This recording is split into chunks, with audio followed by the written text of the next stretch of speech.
रात गहराती जा रही थी। गांव की गलियां जैसे नींद में डूबी हों। सोनपुर गांव जो दिन में तो हंसी मजाक और खेतों की महक से भरा रहता था, लेकिन जैसे ही रात उतरती हवा में अजीब सी घुटन फैल जाती थी। गांव के बीचों बीच एक पुरानी हवेली थी, ठाकुर हवेली। कहते हैं इस हवेली में कोई अनामिका नाम की औरत कभी रहती थी,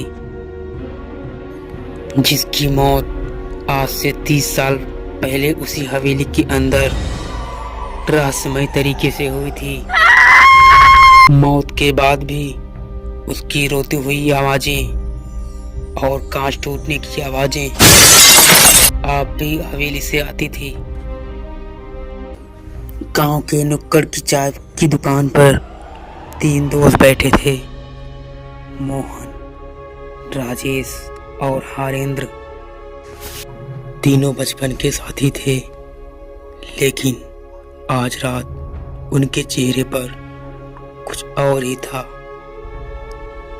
मानो कि डर और जिज्ञासा का मिला जुला भाव। मोहन धीमी आवाज में कहता है, राजेश, तूने उस हवेली के पीछे वाले कुएं की बात सुनी है?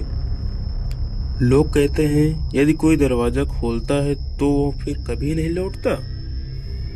राजेश बोलता है, अरे पगले, तू भी वही भूत प्रेत की बात लेकर बैठ गया। हमारे बुजुर्ग डराने के लिए ऐसा कहते थे। हरेंद्र कहता है, नहीं रे, इस बार तो सच्ची बात है। कल रात चुन्नी काका की भैंस वहां गई थी और सुबह उसकी लाश कुएं के पास पड़ी मिली। और तो काका कसम खा के कहते हैं किसी ने आधी रात को उनके दरवाजे पर दस्तक दी थी।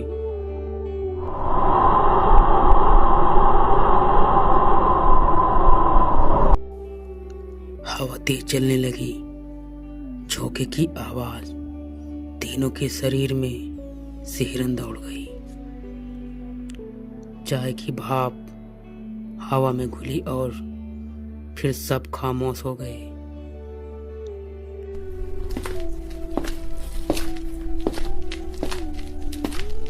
किसी की कदमों की आवाज, जैसे कोई पास आ रहा है।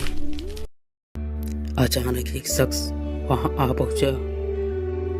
रमेश, जिसकी आंखों के नीचे काले घेरे और चेहरा थका हुआ था, वो भारी आवाज में बोला,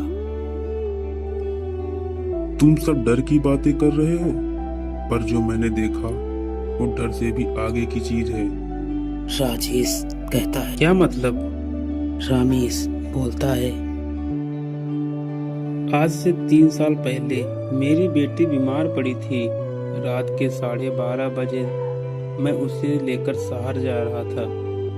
हवेली के पास से गुजरते वक्त मैंने किसी को सड़क के किनारे खड़ा देखा, सफेद कपड़े में, चेहरे पर अंधेरा पर आंखें लाल।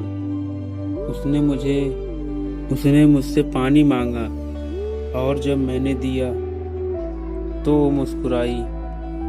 और अगली सुबह मेरी बेटी नहीं रही। तीनों के चेहरे का रंग उड़ गया, सन्नाटा छा गया। बारिश होने लगी।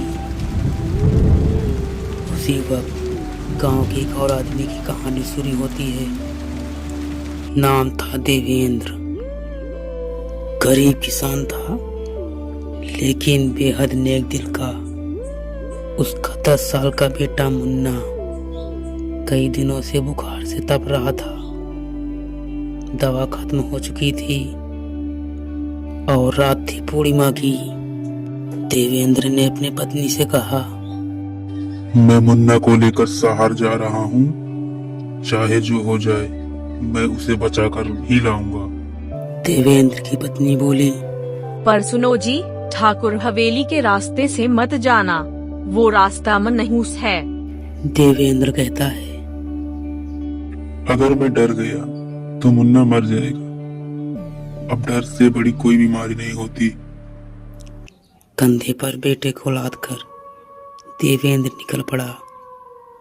बारिश तेज थी। साइकिल फिसलन भरे रास्ते पर डगमगा रही थी। अचानक साइकिल के पास किसी के कदमों की आवाज आई। देवेंद्र ने पीछे देखा। एक औरत सफेद साड़ी में खड़ी थी, पूरी तरह भीगी हुई। उसकी आंखों से पानी नहीं, जैसे खून टपक रहा हो। और वो औरत धीमे स्वर में बोलती है, बेटा बीमार है ना, मुझे दे दे, मैं ठीक कर दूंगी। देवेंद्र का दिल डर से कांप उठा और कहता है, कौन हो तुम? औरत कहती है, मैं अनामिका, ठाकुर हवेली की मालकिन। तेरा बच्चा मेरे जैसा न मरे, इसलिए दे दे, मैं उसे अपने पास रख लूंगी। देवेंद्र चीख पड़ा। नहीं, मेरा बच्चा है, तेरा नहीं। वो साइकिल लेकर भागने लगा, लेकिन पीछे से औरत की हंसी गूंज उठी। भाग ले, पर छाया से नहीं भाग पाएगा। देवेंद्र के पैरों के पास अचानक ठंडी हवा का झोंका गुजरा। अचानक मुन्ना की सांसें रुक गई और देवेंद्र रो पड़ा। और फिर सब कुछ शांत हो गया।